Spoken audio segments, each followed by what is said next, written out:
And I just want to say thank you to Reverend Johanna, to Reverend Rob, to Reverend Maggie, to Reverend Kathy,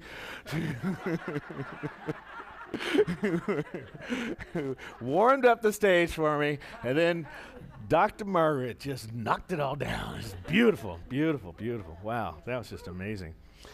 Talk about energized, and my talk starts out with the fact that we frequently find ourselves de-energized, not experiencing our good, not feeling it. I mean, and sometimes when I talk about these things and I bring my talks together, I occasionally forget who I'm talking to. Because as I said those words, I'm looking out in the congregation, in the community, and seeing, now who in here is de-energized? Who in here is not experiencing their good? So maybe we just have moments of it, right? Occasional dips in the experience of it. Occasionally where we feel separated and not a part of that divine presence that we come here to talk about and learn about and to be celebrate in community about. Sometimes we feel apart from instead of a part of. But being energized does, having that attractive consciousness does bring good into our lives. And it really, I was thinking about a time that I was in Austin, Texas, and I was doing my earlier weather stuff, and they had us go out in the community a lot, and I got involved with the schools. I loved going to talk at the various schools.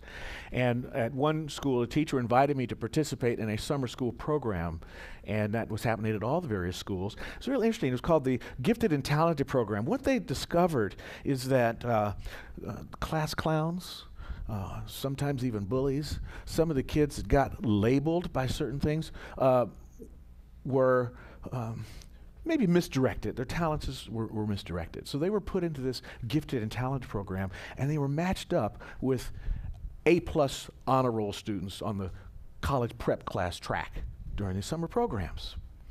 And they would take one of the bullies, one of the F students, one of the failing students, and put that student in charge of a group of the A-plus students.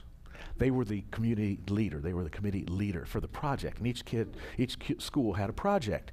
And it was amazing what they discovered is that the reason that some of these kids were the class clowns, the reason they could disrupt a classroom is because they had so much charisma, they had so much style, they had so much power that didn't get utilized in the most perfect way. And when they were put in charge of a bunch of young kids, they rose to the occasion and they led with style and with vigor and with grace. They were energized by their good. Same thing happened when I was at Truth School, and as I'm thinking about schools this week because our neighbors to the east are dealing with some challenges around schools, right? We know about this, right? And whatever happens in LA has a chance of affecting what's going on around the rest of the country in the way that teachers are going to be dealt with. And I don't know how you land on that particular issue, but when I heard last week that they're considering upping the number of classroom attendance to 46 in the high school, I thought, are you kidding me? 39 in the elementary schools. Now that's their upper limit that could be. But could you imagine being in a classroom? It's crazy, right? So I had an opportunity to be in the LAUSD for a while. A friend of mine was a teacher at a school attached to Locke High School, which is one of the underperforming schools in the district. And they had a program at another school, an alternative school called Truth School, and Sojourner Truth. And that was a school that kids would go to if they had failed out of the regular high school, but had not lost the opportunity to go to school at all. They weren't on the GED track. They could still get their high school diploma if they completed a contract with Truth School and worked through that project. And a friend of mine was a teacher there, Ms. Brown was her name, and there's so much paperwork being a teacher. I mean, there's lots of paperwork. And apparently so much paperwork that it distracted from her opportunity to be with the kids. And she had some support in the classroom. She could buzz through her paperwork a lot faster and be back with the kids a little more often. So I offered, as well as a couple of other people that were founders, we offered to go down and be teacher's assistants in this class. And so I was a teacher assistant one day, and suddenly all the girls get up out of class and they leave. And I go, where are the girls going? Well, they're going to YWAR. I said, what's that? Young Women at Risk. I said, what is Young Women at Risk class for? Well, to help them to deal with their maturing bodies and the challenges of being a woman in America today and trying to grow up. And I said, well, that's interesting. When do they have Weimar? They don't. They don't. You mean these young girls are going off, these teenage girls are going off to find out about how to handle their life and everything, but the boys are not? Are you kidding? Have you seen the hormones on these guys? They need help. One of these girls smiles at them, they've lost their brain. So, what happens? And so every week when the YWARs would take off for their thing, I would work with the YMARs. These are kids that were claimed to be at risk. And I didn't see them at risk. I always told them that the only thing you're at risk at is doing something so fantastically amazing that people don't know how to deal with it, so they labeled you that because they don't know how the way to control you. And I tried to bring to them science of mind principles without the God part. One of them I brought in was meditation. I may have told this story before. I don't know if I did. Stop me, but don't worry. I will keep going anyway.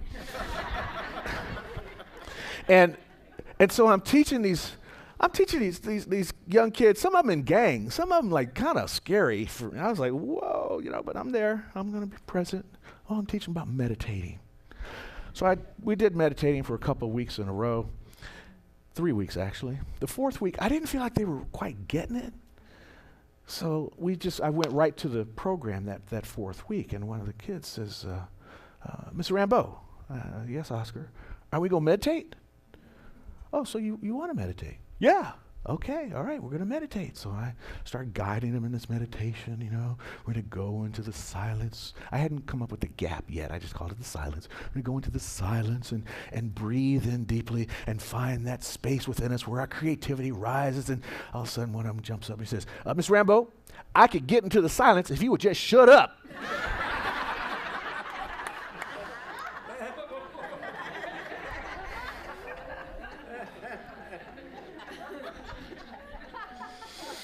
Yes, sir. In this book that I've been reading the last couple of months and getting ready for this series of talks, actually for this whole year, because our year is the living with intention, and it's Wayne Dyer's Power of Intention. Time for it's a very good book. Wayne Dyer's Power of Intention. It's on back order, so it's not in the bookstore this week, but it will be. The other one I'm working with is Living with Intent, Malika Chopra. Okay, those are the two. They're in back order. But in Power of Intention, Wayne Dyer says, most labels, I love this, think about this. Most labels are from other people who need to describe what you are not because they feel safer predicting what can't be than what can be. Is that like preaching right there, right? Truth, right? And that's when I was thinking about this. That's why the kids came to me at Truth School and the labels that they were given. And not labels that we assume that we take. He's too short to play basketball, right? He's only 5'10", or that kid right there, he's not artistic at all. He's not going to ever make it. Oh, she's got 2 left feet, and couldn't act his way out of a paper bag. We've heard all these kind of things. There are bunches of phrases that we get laid on. You can't sing, read a poem. Nobody's been listening. That's me in my family. Don't sing, Stephen. Read a poem, right? But Sherry's going to help me with that. I'm going to be singing soon. She already gave me the nee, which really helped. My first lesson, that was really good,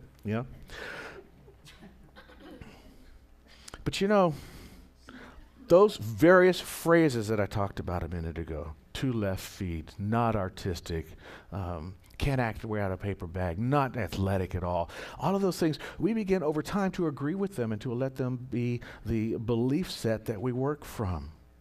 And then it goes down into the unconscious. And I've also been reading, going back and studying back a little bit, reviewing, because I love this. More than anything, I love the guy's name. And it's because of his name, I start to read his book more. It's Phineas Parkhurst Quimby. Phineas Parkhurst Quimby. I could just see a guy like dressed up, he's got the high collar, because he was back in the 1800s. And he came up with something he called unconscious compromises. Unconscious compromises.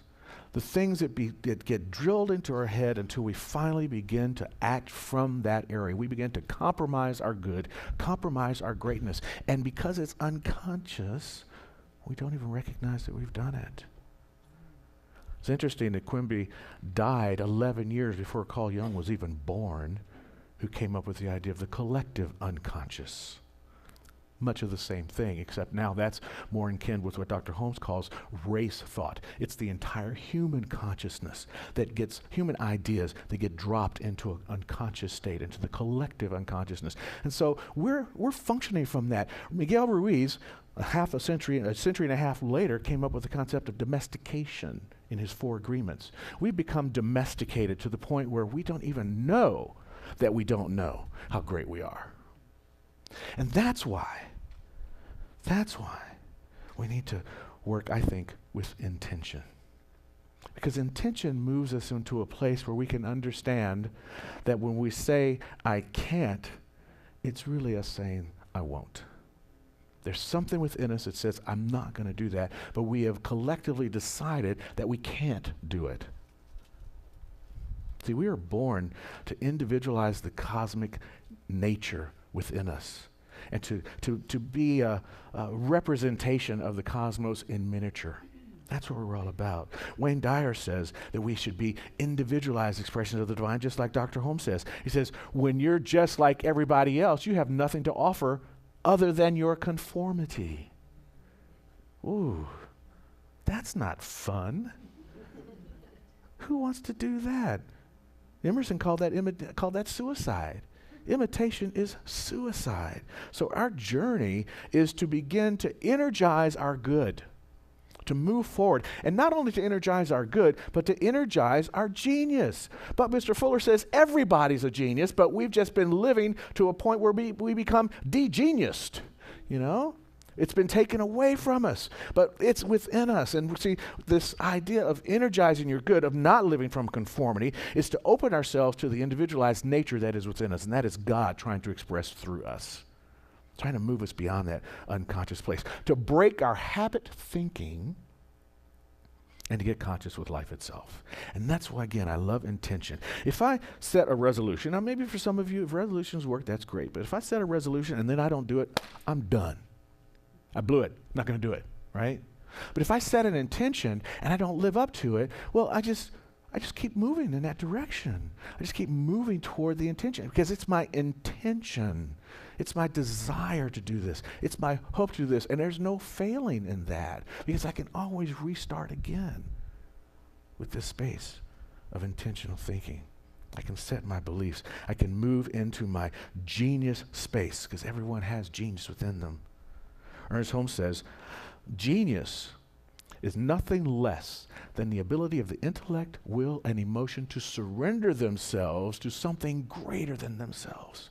That means it's in all of us, see? Because we all have that ability to surrender to that greater that is within us, the greater that is yet to be, the infinite potential that lies within us, that is God itself trying to be expressed, you see? So all of you, every one of us is genius. And genius doesn't mean that we have to go out and create something that's so fantastic that it makes us $1 zillion. It just means that we bring out our individualized expression and do something great into the world that is just for us. See, intentions for me are that reminder to live to that greater self, to open to that greater potential. To understand that we are creative mind in action.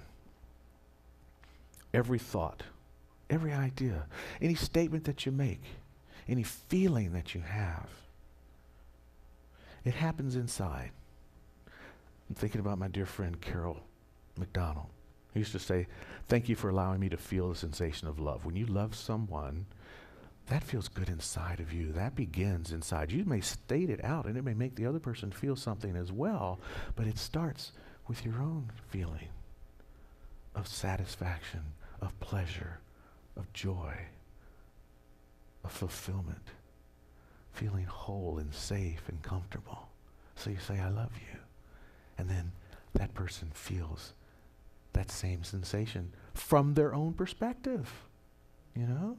You might say, I love you to somebody, and they start thinking about chocolate because chocolate is something they love so much. So ain't mad at them. They ain't mad at them if that's the case. so appealing to that greater within and allowing our intentions to remind us that we are a part of that greater within allows us to appeal to a higher vibrational energy in the universe. And that higher vibrational energy works against those labels. It works to negate the lower levels, and those labels are telling people that they are not what they think they are. Those lower level energies cannot compete with that higher vibrational energy of intention matched with an understanding that I am genius expressing in the world. Dyer says, ideas in your imagination. Did I go away? Is it breaking up? Oh, I think that sounds like battery. Ideas in your imagination are distributions of God taking place. I love that. You are a distribution center for God-sourced ideas. All of you are little Amazons waiting. Pray for them. Pray for the Bezos. My goodness. Although when they get their divorce, she'll be the richest woman in the world. You hear about that? Manifesting 101. That's right. That's right. My goodness. But thinking about that, thinking about the ideas in your imagination as distributions of God taking place, what power there is within you when you think about that. What power we have available for us. Just the spark of an idea. Oh, that's God thought. It's empowered, right? Now sometimes, though, the distribution is slow. And that's okay. That happens. You know, the ego gets into a battle with you. You know, your potential, your greater yet to be is saying, do this. I got the reins, let's go. And then those labels and those doubts and those fears start to come and talk about it. They kind of pull you down. And then it gets supported by the unconscious collective, the things that we don't know that are even deeper. And so all of that is why we come here each week, to remind ourselves how to get past that place. How to remind ourselves to go inside and to pull up that greatness that's within us. And I just want to say to you that something in David Hawkins' book, Power versus Force, he says that although the genius's mind may appear stalled and frustrated, what it's really doing is preparing the field. See, when your good hasn't shown up, when those doubts and those fears are taking charge of you, what's really happening is you're just in a winter season of demonstration. And in the winter, the plants retract, but they build energy, they build strength so they can pop out into the spring, you know?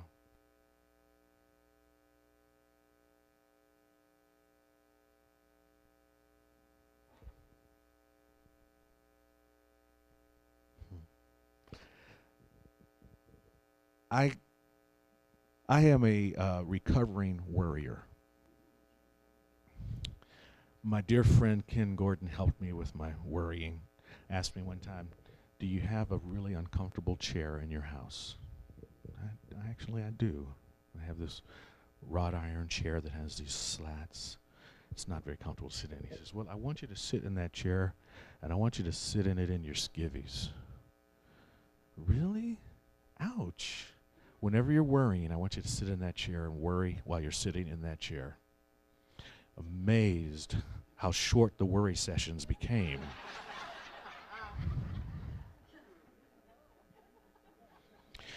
I used to worry about this, about my genius mind appearing stalled and frustrated. What he would also tell me sometimes when you get worried is to, when you get up from the chair, go do something that distracts you.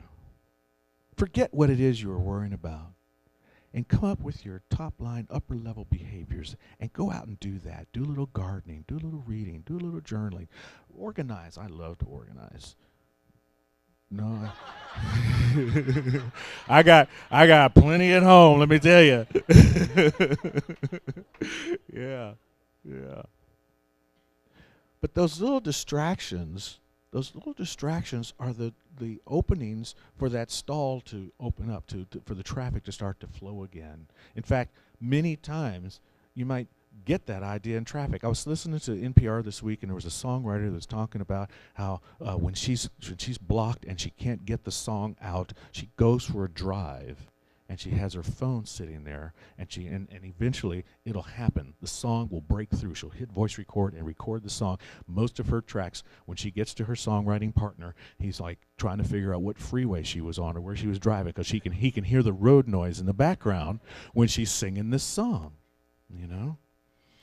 So if you get stalled in your living creatively and trying to be happy about your life itself, don't worry about that. That's just part of the process of the unfolding coming forth, you know. That's just part of your good trying to do. And if you're thinking about doing what you like and doing it with the best of your absolute ability of what you possibly know how to do at this moment, that will break the log jam between those unconscious thoughts that you don't know and the conscious thoughts that you already are entertaining. And the two will come together, and that's where intuition comes from. That's where the cosmic urge, which is relentless, which is constantly pushing you forward or pulling you along, rising you onward and upward into your greatest yet to be.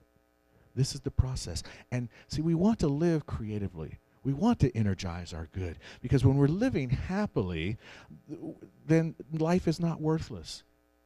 It's only worthless when you're not happy. When you're happy, everything is worthwhile. Everything is joyous and fun.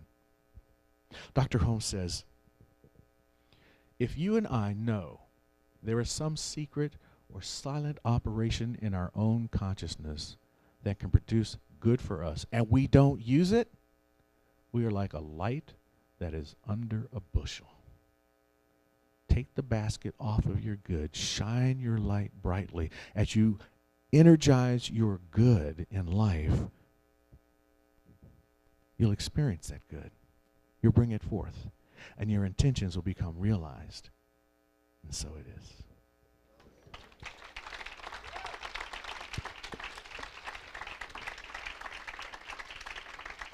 So before we go to the affirmation, next week, and we'll have paper and clipboards out here, but if you're a journaler and you have a journal, bring it with you next week, because I'm gonna lead us in a little bit of next week's gonna be kind of a service workshop. Sorry about that. I try not to workshop people during service, but we're gonna do a little exercise around intentions and intention setting, because that's what this month is setting us up for. All right, so start thinking about bringing your stuff and what your intentions might be, and we'll guide through this, and we're going to work these things, and we'll remember them, and we'll have a moment before each service where we'll think about our intentions so that we can activate that, so that we actually begin living this year with intention. As Maggie said earlier, who says their intentions every morning when you start your day? You know, we say we raise our hand, but, you know, if we're really honest, there are days that we forget. But if we can remember as a community to do it, it will become more habit, more rote, and it will become part of our everyday experience, okay? So that's for next week. But for now, let's do our affirmation. Here we go.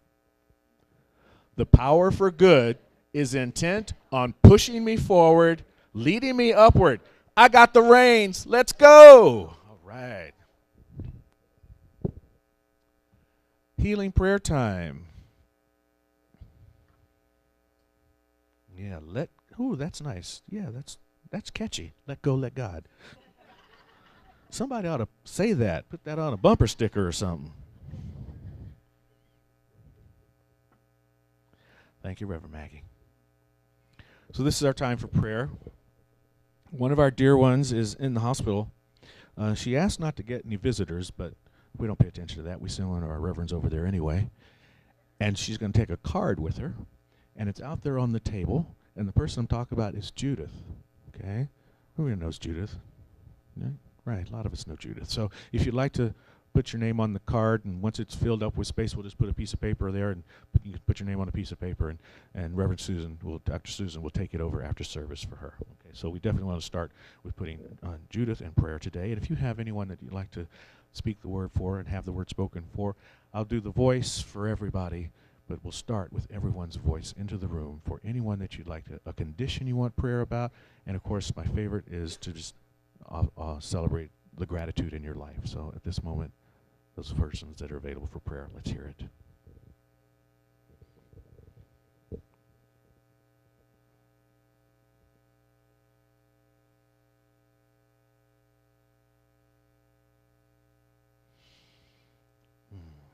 From the silence of the room comes a collective, energized thought that is intention said.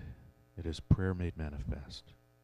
There's a knowing in mind that there is a fluid, infinite substance, sometimes called God, intelligence, presence, higher power, that operates as love, that outpictures in the world as law, immutable principles that we depend upon on a spiritual side the way we depend upon physical laws like gravity. We simply know that it is and that it works. So as we apply this idea in mind right now, collectively, for those that we have spoken the truth about, we know that something goes forth to prepare the way, that good is being laid out before each and every person in our hearts and our minds at this moment, and with each step, they step on good, on good, on good. They are rolling in the joy of beautiful life unfolding perfectly.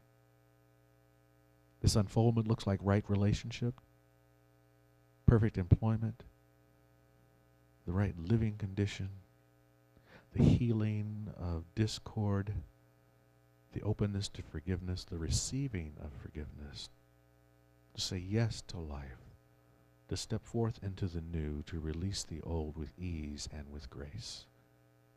This is the progress that moves us forward, that lifts up the tide of all evolutionary activity to a higher way of being. We put that in prayer today as we speak a word of prayer for our leaders here nationally, locally, and internationally. For those that are looking for the basics of life, just clean water and healthy food, we bless them, and we know that with each march of idea coming into realization, each genius person making their new thought known, that we move to a place where we don't have to continue to pray for people to have fresh water and good food. For we know that it is. For everything exists in the infinity that is God. And so by this word, we make it present in the experience of life, right here and right now. Grateful for this, I release this prayer to the perfect world, the perfect law that simply knows and says yes, and so it is.